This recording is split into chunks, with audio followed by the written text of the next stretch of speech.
Yes, what a blockbuster to start for both these clubs. And as I mentioned, both desperate to start the season. Manchester United, some strong words there from Bruno Fernandes and from Ruben Amorim, almost wanting to forget last season I bet they do. ever happened. Realistically, from where they are, their worst season, 73-74, where can they go this season? I've seen some people this week tipping them 5th, 4th even. Yeah. Yeah. I mean, they possibly could. No they European possibly could be they possibly could get European football. I mean, they can't, mix it with the big boys. Let's say they've got no chance of getting in there with the Liverpools. Do you like their recruitment?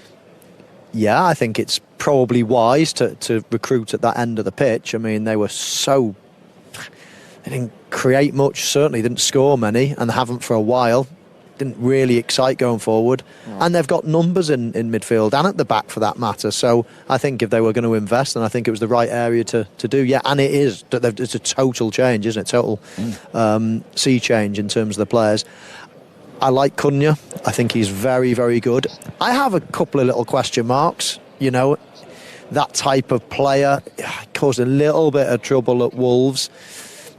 I just think Manchester United might put manners on him. It's a big club. You can't, walk in and all of a sudden start throwing your arms around and, grabbing people after games and getting sent off. And others like have in the old culture, but this is Ruben Amorim now putting his stamp with his first pre-season on it. Yeah. No, I do like him, and I think he could be a good sign, as long as mentally he's right. Mbeumo, proven Premier League, scoring goals. So, yeah, and obviously the new centre-forward, we'll see how he does.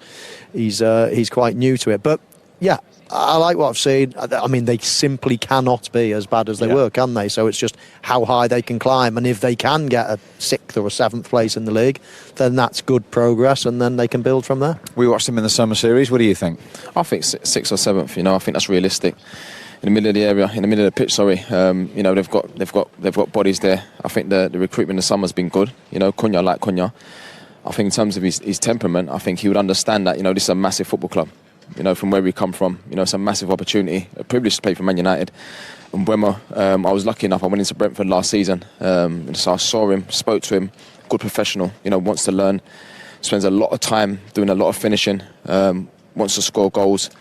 So 2 good signings, and I just felt like they needed that, because I felt there was too many occasions last season where, over the years, we're so used to seeing Man United score a lot of goals, and all of a sudden, went for a team that, didn't even look like scoring. So the fact that they've brought in these 2 players, that can make the difference at the top end of the pitch was 2 big signings. Now, on the subject of big signings and centre forwards, Gyökeres in from Sporting Lisbon for Arsenal. Is that the missing link? They certainly hope it is. Is it as simple as that for Arsenal, do you think, Maka?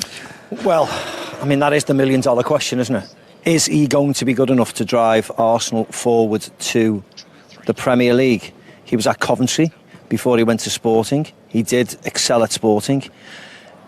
You almost felt that Gyökeres wasn't the player they wanted in that number 9 area. It was somebody else, I thought. They eventually brought Gyökeres in. Time will tell. Time will tell. I think the recruitment around, Zubamendi, Madueke, Norgard, they're the type of players that I thought have bolstered the squad. Gyökeres should score goals because Arsenal create lots of chances. Is he going to be good enough individually? We saw Ekitike tonight. He looks like a really good player already. Is he going to be that link-up play? But they have got Havertz and they've got Gabriel Jesus to come back as well. So maybe they'll get away with it. I don't know whether he is top quality number 9 yet. I need to see him in a Premier League environment, in a scenario. I saw Darwin Núñez. I saw Gonzalo Ramos for Benfica. They haven't hit the heights. I don't know whether Gyökeres is going to be like that, just under top quality, or whether he's going to really, really excel. I'm looking forward to seeing what he does in an Arsenal shirt. I really am. Yeah. But Gyökeres or Sesko, it was a toss of a coin. We'll wait and see who's going to be the best out of them. Has there ever been a player that's come over to the Premier League and had so much pressure on them? That position, they've been desperate for years and years and years. Not only that, he goes and asks for number 14 as well. Yeah. So he's got Thierry's number. Talk about pressure. In any way, everywhere you look, Arsenal fans are desperate for a goal scorer. They've got one, no question about that. 50-something goals that season, incredible. So they've got someone that can score the goals, but wow, the pressure on him is immense. Yeah. And I'm with you. I think, there's question marks about him. Yeah. You look at Ekitike that comes in today for Liverpool, it's almost like the last thing you think of is pressure, don't you? It's just sort of, there's other massive signings around. There's no huge, but wow, down at Arsenal, it's He's almost like one, he is the missing link. And if he's good, then they can win it. If he's not, they're not going to win it. And funny enough, he scores all these goals in the Portuguese league. But I was at the game where Arsenal played Sporting Lisbon in the Champions League, and Arsenal went over and battered them, and he never got a kick. And you think to yourself, you wonder what's changed, to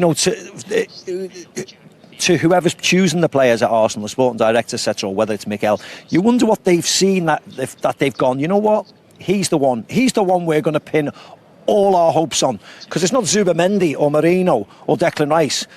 It's the number 9, unfortunately, because that's their miss. And they've chosen Gyökeres, so huge amounts of pressure on them. We shall see how they start on Sunday. On Saturday, Manchester... Is there a lot of good things that can happen?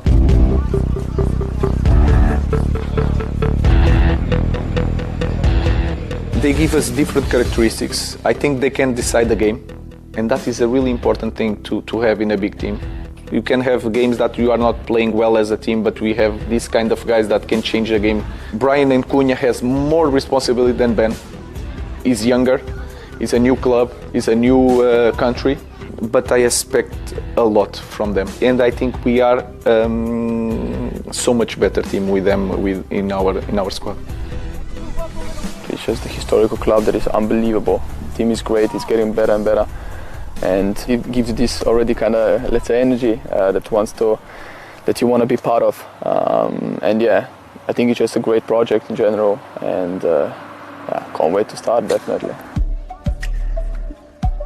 It was the right club for me, what I could hear from Mikel and just what I've seen the past years, how they've been playing football, and of course all the history the club has, and the massive fan base.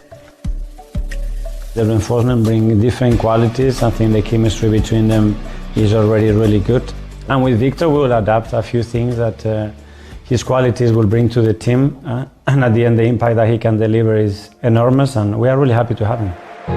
Liverpool are nearly there. More drop points for the Gunners. And although it is a stay of execution in their lingering title challenge, they know now that the race is run.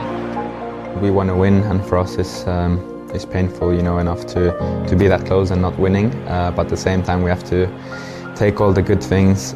We've done some incredible things, and we've been really close, and then we just have to find those margins and just focus on that, and then I'm sure we're gonna end up winning it in the end.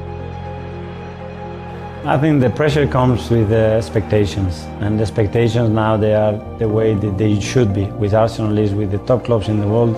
Any competition that we play, we are expected to win it, and that's exactly what we want.